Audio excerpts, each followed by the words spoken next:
નમસ્કાર મિત્રો, ગુજરાતી વાર્તા સાંભળવા આવ્યા છો. ચાલો વાર્તાની શરૂઆત કરી. માયા તો નીકળી ગઈ, પણ સાયના ક્યાંની સુધી વિચારતી ત્યાં ઊભી રહી. પછી કંઈક સૂઝતા ઉતાવળે પગલે અચલની કેબિન તરફ આગળ વધીને ફટાક કરતો કેબિનનો દરવાજો ઉઘાડી અંદર દાખલ થઈ. અચાનક વાવાઝોડાની જેમ આવેલી સાયનાને જોઈ ખુરશી પર બેઠેલો અચલ પણ ઊભો થઈ ગયો. સાયના ક્ષણની વાર કર્યા વગર અચલ ઊભો હતો ત્યાં એની બરાબર સામે એની સાવ નજીક જઈને ઊભી રહી ગઈ અને એણે પોતાના બંને હાથ અચલના ગળામાં પરોવી દીધા. અચલ સાયનાની આ અદા જોઈ રહ્યો. એણે સાયનાને કમરમાંથી પકડી પોતાની તરફ વધુ ખેંચતા કહ્યું, શું વાત છે, આજે તો બહુ જોશમાં લાગે છે ને? હા, આજે તને ખાઈ જવો છે, સાયનાએ એકદમ મદહોશ થતા કહ્યું. તો ક્યારેય ખાવો છે? ડિનરમાં ચાલીશ હું, અચલે પણ માદક અદામાં કહ્યું. તું કહે તો હમણાં જ ખાઈ જાઉં. સાયના અચલની વધુ નજીક આવી. તો આજે ઓફિસમાં જ ડિનર કરી લઈએ, અચલે આંખ મારતા કહ્યું. અચલે ઘડિયાળ તરફ નજર કરી. ઘરે જવાનો સમય થઈ ચૂક્યો હતો. હજી તો અચલ આગળ કંઈક વિચારે એ પહેલાં જ વિરલ કેબિનમાં આવ્યો. નીકળીએ ભાઈ આપણે. અચલ શું બોલવું એ વિચારી રહ્યો હતો ત્યાં જ સાયના બોલી ઉઠી. મારે અમુક ડોક્યુમેન્ટ પર અચલના સાઇન લેવાના છે, તો કદાચ એને થોડીવાર રોકાવું પડશે ઓફિસમાં. હા વિરલ, તું ને ફુવા નીકળો, હું આ કામ પતાવીને નીકળી જઈશ, અચલે વિરલને આંખ મારતા કહ્યું. વિરલ જાણે આખી વાત સમજી ગઈ. નજીકમાં ઊભેલી સાયના તરફ જોઈ વિરલે અત્યંત ધીમા અવાજે એને ચીડવતા કહ્યું, જોજે, ધ્યાન રાખજે, સાઇનના નિશાન આવતીકાલે તારા ચહેરા પર દેખાઈ ન રહ્યા હોય. સાયનાને બેસનાના દિવસે બનેલી ઘટના યાદ આવી ગઈ ને એ વિરલની વાત સાંભળી શરમાઈ ગઈ.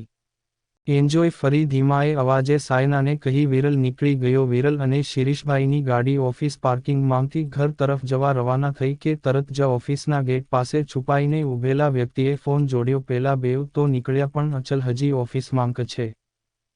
તમે ચિંતા ન કરો, હું અહીંયા જ ઊભો છું. જેવો એ નીકળે તમને જાણ કરું, કહી એ વ્યક્તિએ ફોન મૂક્યો ને ઓફિસ બિલ્ડિંગ તરફ જોતો રહ્યો. વિરલના જતા જ સાયનાએ પેન્સિલ સ્કર્ટ સાથે કોમ્બિનેશન કરેલો એનો ઓવરકોટ કાઢીને ખુરશી પર ફેંકી દીધો. ડાર્ક પિંક કલરની ચુસ્ત સ્પગેટીમાં સાયનાના અંગો ઉભરી રહ્યા હતા. ડીપ નેક સ્પગેટીમાંથી એની ક્લીવેજ ડોકાઈ રહી હતી. અચલ તો સાયનાને ઉપરથી નીચે જોઈ જ રહ્યો ને પછી અચાનક જ એણે સાયનામાં પર સિંહ એના શિકાર પર તરાપ મારે એમ તરાપ મારી અને એને ઊંચકીને સીધી જ ઓફિસના કાઉચ પર ધકેલી દીધી. ઇનશર્ટ કરેલા પોતાના શર્ટને જેમ તેમ કરી કાઢી અચલ સાયના પર જાણે તૂટી પડ્યો. એ સાંકડો કાઉચ પણ આ બંને શરીરને પહોળો લાગી રહ્યો હતો. એ હદે બંને એકબીજામાં સમાઈ ગયા હતા. એક પછી એક કપડાની પરત ફ્લોર પર જામતી ગઈ. અને બે રંગીન મિજાજી હૈયા એકબીજામાં ખોવાઈ ગયા. ક્યાંની સુધી એકમેકની વાસનાઓને પોષી આખરે બંને શાંત પડ્યા. સાયના એવી ને એવી જ કાઉચ પર સૂઈ રહી. અચલ કાઉચનો ટેકો લઈ નીચે જમીન પર જ બેસી ગયો.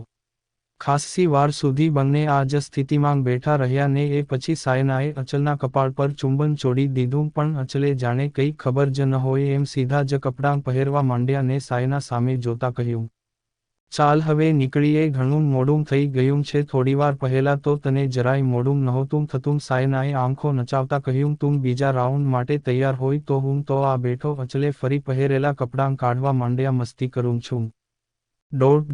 તું તો જબરો માણસ છે, સાયનાએ અચલનો શર્ટ એને પહેરાવતા કહ્યું. સાયનાનો એની નજીક દેખાતો ચહેરો જોઈ અચલે ફરી એના હોઠ પર એક ગાઢ ચુંબન ચોડી દીધું.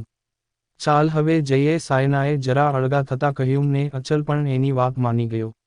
બંને એકસાથે જ ઓફિસમાંથી બહાર નીકળ્યા કે તરત જ પેલા ગેટ પાસે ઊભેલા વ્યક્તિએ પોતાની જાતને એક દિવાલને ટેકવીને અચલ જોઈ ન જાય એમ ઊભો રહી ગયો.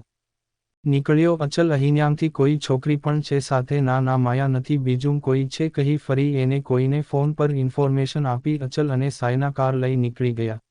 મને ઘરે મૂકી જઈશ ને? સાયનાએ સવાલ કર્યો. હા મૂકી જઈશ જાનેમન, અચલે કાર ચલાવતા કહ્યું. બંને સાયનાના ઘર તરફ વળ્યા. થોડી જ વારમાં અચલે ગાડી સાયનાના ઘરના ગેટ પાસે ઊભી રાખી. સાયના ગાડીમાંથી નીચે ઉતરી ડ્રાઈવર સીટ તરફ ચાલતી થઈ. અચલે ગાડીનો વિન્ડો ગ્લાસ નીચો કર્યો. સાયનાનો ચહેરો અચલના ચહેરાની સાવ લગોલગ હતો. બાય બેબી, સાયનાએ અચલના ગાલ પર હાથ ફેરવતા કહ્યું. બાય બ્યુટીફુલ, સાયનાએ જતા અચલના હોઠ ચૂમી લીધા. દૂર ઊભેલા મિસ્ટર મજુમદાર અચલ અને સાયનાની દરેક ગતિવિધિ જોઈ રહ્યા હતા, પણ એમની હાજરીથી તદ્દન અજાણ સાયના અને અચલ એકબીજામાં જ મશગુલ હતા. આખરે સાયના ગાડીથી જરા દૂર હટી અને અચલે વિન્ડો ગ્લાસ ઉપર ચડાવી ગાડી મારી મૂકી.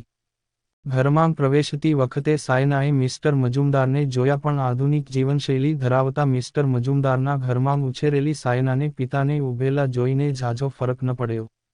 એ સીધી જ ઘરમાં ચાલી ગઈ. હવે તો આ લગભગ રોજનું થઈ ગયું હતું. ક્યારેક અચલ સાયનાને મૂકવા આવતો તો ક્યારેક સાયના અચલને લેવા એના ઘરે પહોંચી જતી. ઓફિસમાં પણ આખો દિવસ બંને જણા સાથે ને સાથે જ રહેતા. મિસ્ટર મજુમદારે પણ અચલ અને સાયનાની વધતી નજદીકી નોંધી હતી. એકબીજાને અડપલાં કરતા, એકબીજાના હોઠને ચૂમતા તો ક્યારેક કામક્રીડામાં ખોવાઈ જતા અચલ અને સાયનાનું જીવન વીતી રહ્યું હતું. આમ ને આમ લગભગ એક અઠવાડિયાનો સમય વીતી ગયો. વચ્ચે માયા સાથે અચલે એકાદ વાર વાત કરી હતી. માયાને શૂટ માટે ગયે ઘણા દિવસ થઈ ગયા હતા. આજે પહેલીવાર અચલે સામેથી માયાને ફોન જોડ્યો. સામે છેડે રિંગ વાગી રહી હતી પણ કોઈ જવાબ નહોતું આપી રહ્યું. અચલ પોતાની કેબિનમાં આમ તેમ આંટા મારતો હતો. થોડીવાર પછી એને ફરી ફોન જોડ્યો. ફરી માયા તરફથી કંઈ જવાબ ન મળ્યો. ફરી એકવાર ફોન જોડી અચલે ફોન સ્પીકર પર મૂકી ટેબલ પર મૂકી દીધો. પણ ફરી કોઈ જવાબ ન મળ્યો. ત્યાં જ સાયના કેબિનમાં દાખલ થઈ. ટેબલ પર મુકાયેલા ફોન પર માયાનું નામ જોઈ જાણે એને ઈર્ષ્યા થઈ ઉઠી. એ સીધી જ અચલની નજીક પહોંચી ગઈ, ને અચલના ગાલ પર આંગળીઓ ફેરવતા એને પૂછ્યું, આ માયા તારી ગર્લફ્રેન્ડ છે ના? અચલે ટૂંકમાં જવાબ આપ્યો તો ફરી સાયનાએ સવાલ કર્યો, ફ્રેન્ડ વિથ બેનિફિટ? અચલે ફરી ટૂંકમાં જ જવાબ આપ્યો એટલે સાયનાએ નવાઈ સાથે એની આઈબ્રો ઊંચી કરતા કહ્યું, એટલે કે એની જરૂરિયાત હું પૂરી કરી દઉં છું અને મારી જરૂરિયાત એ પૂરી કરી દે છે. હવે સમજી અચલે દરેક શબ્દ પર ભાર મૂકતા કહ્યું, તારી જરૂરિયાત તો કોઈ પણ છોકરી પૂરી કરી શકે એમ છે? અચલ પછી માયાની જરૂર શું છે? આવી જ સ્ટોરી સાંભળવા માટે ચેનલને સબસ્ક્રાઇબ અને વિડીયોને લાઇક કરજો મિત્રો. ધન્યવાદ.